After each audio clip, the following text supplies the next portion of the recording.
Yo, diamond shine might lose your vision. Better close your eyes. Yo, circle smoke, I get too close. It just be me and the guys. Keeps on telling me she is for me. I don't believe that. Jadi di sini saya akan menjelaskan tentang apa sih Indische Partij ini. Nah, Indische Partij atau nama lainnya yaitu Partai Hindia yang merupakan partai politik pertama di Hindia Belanda yang secara tegas berjuang untuk kemerdekaan dan kesetaraan. Nah, Indische Partij merupakan partai politik pelopor nasionalisme Indonesia. Kenapa sih kok disebut partai politik pertama? Nah, Indische Partij adalah partai politik pertama di Hindia Belanda yang secara terbuka dan tegas menyatakan perjuangan politiknya.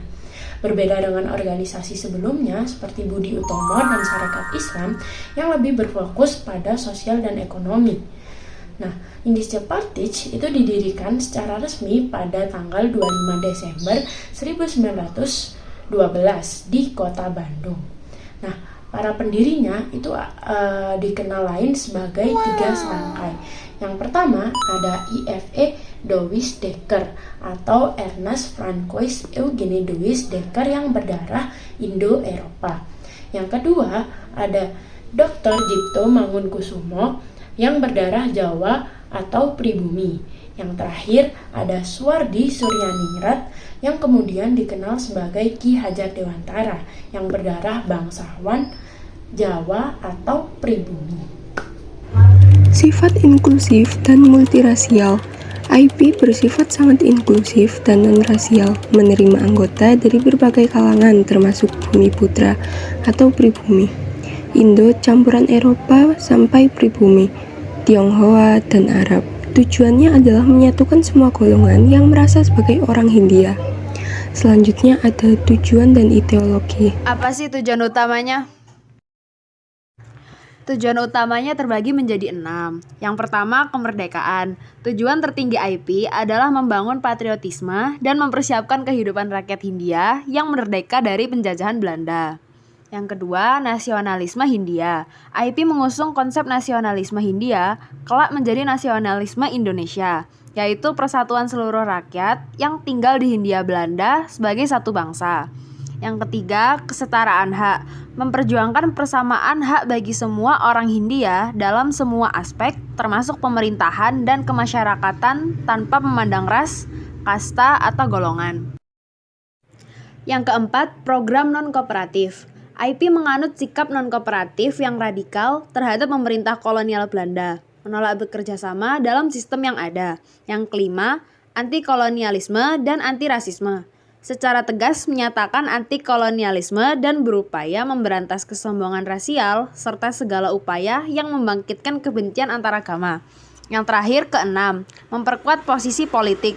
Berusaha memperbesar pengaruh pro-Hindia di dalam pemerintahan dan menuntut hak bagi semua penduduk untuk berpolitik.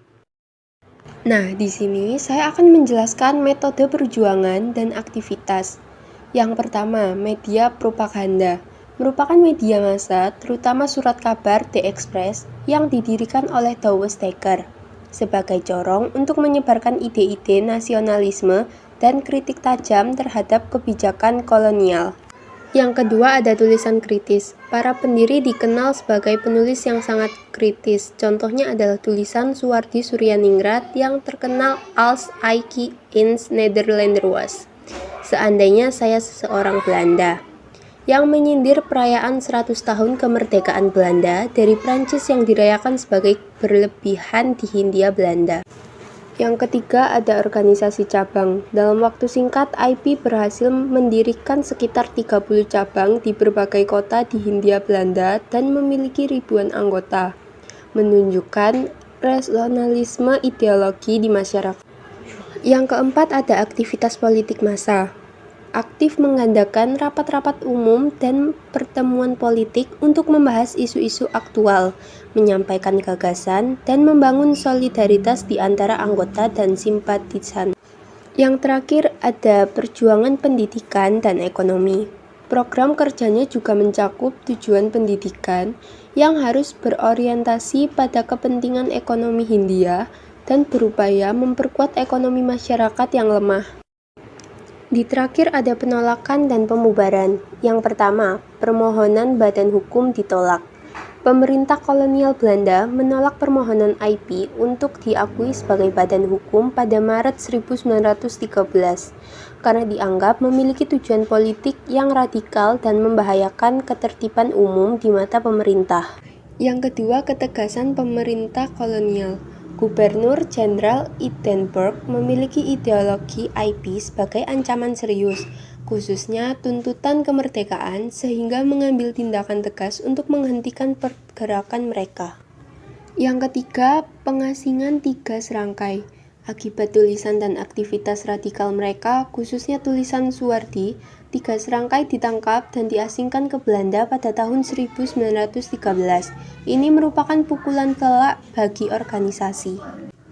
Yang keempat, pembubaran paksa. Setelah penolakan status, badan hukum, dan pengasingan para pemimpin Indichtspartij dibubarkan secara paksa oleh pemerintah kolonial pada 4 Maret 1913. Yang terakhir ada warisan dan kelanjutan. Meskipun singkat, IP meletakkan dasar-dasar nasionalisme politik modern di Indonesia. Para mantan aktivitas IP kemudian mendirikan organisasi baru seperti Insuline dan National Indichtspartij (NIP) yang merupakan cita-cita perjuangan politik IP. Gagasan 3 serangkai tetap menginspirasi pergerakan nasional selanjutnya.